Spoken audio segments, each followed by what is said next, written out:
Соединетите американски држави воведуваат царини од 33% за производи од Македонија. Одлуката на американската администрација е дел од последната рунда глобални трговски мерки најавени од претседателот Доналд Трамп. Најголем удар се очекува во автомобилската индустрија, сектор што вработува десетици илјади луѓе и доминира во македонскиот извоз. Меѓу 30 и 35.000 вработени, зашто малку во овој сегмент, само во секторот за компоненти за автомобилската индустрија, да, и таа индустрија има контрибуција од над 50% во вкупниот извоз од државата. Аналитичарите предупредуваат, малите економии како македонската се најранливи кога трговските војни стануваат глобални. Сметам дека императив за владата е размислување за диверзификација на пазарите, односно насочување на извозниците и домашната економија кон нови пазари, каде што истите нема да бидат директно инволвирани и тешко погодени од оваа глобална трговска војна.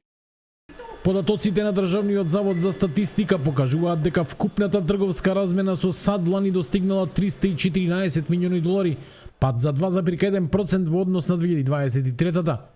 Извозот од Македонија во САД пораснал за 118,2 милиони долари, тројно повеќе од претходната година, додека увозот паднал на 195,9 милиони долари.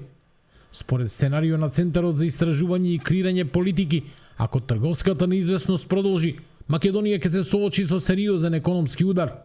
Најголем пат на растот до минус 9% се очекува во периодот 2027-2029 година.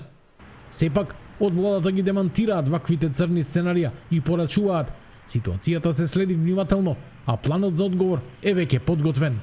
Контактите со американската администрација се веќе воспоставени и ќе продолжат на високо ниво, а владата ќе работи на изнаоѓање решенија и на спроведување на планот. Она што е значајно да се спомене е дека нема потреба од никаква паника, ниту од избрзани реакции и заклучоци. Од Стопанската комора на Македонија пак воведувањето на царините го гледаат како обид за редистрибуција на глобалниот профит. Ефектите ќе бидат малце пролонгирани, очекувам да бидат во подоснежниот период, но ние треба да ги истакнеме нашите предности како економија и тука да работиме со внатрешно реорганизирање, особено во доменот на редефинирање на даночната и фискалната политика. Македонија заедно со Србија и Босна и Херцеговина добија највисоки царини од САД од земјите во регионот. За Србија тие изнесуваат 37%, за Босна и Херцеговина 35%, додека за Косово, Албанија и Црнагора се предвидени значително пониски стапки од по 10%. Соединетите американски држави ја нарекуваат оваа политика реципрочна, бидејќи целта е да се израмнат трговските бариери што другите земји, вклучително и Македонија, ги поставуваат кон американските производи.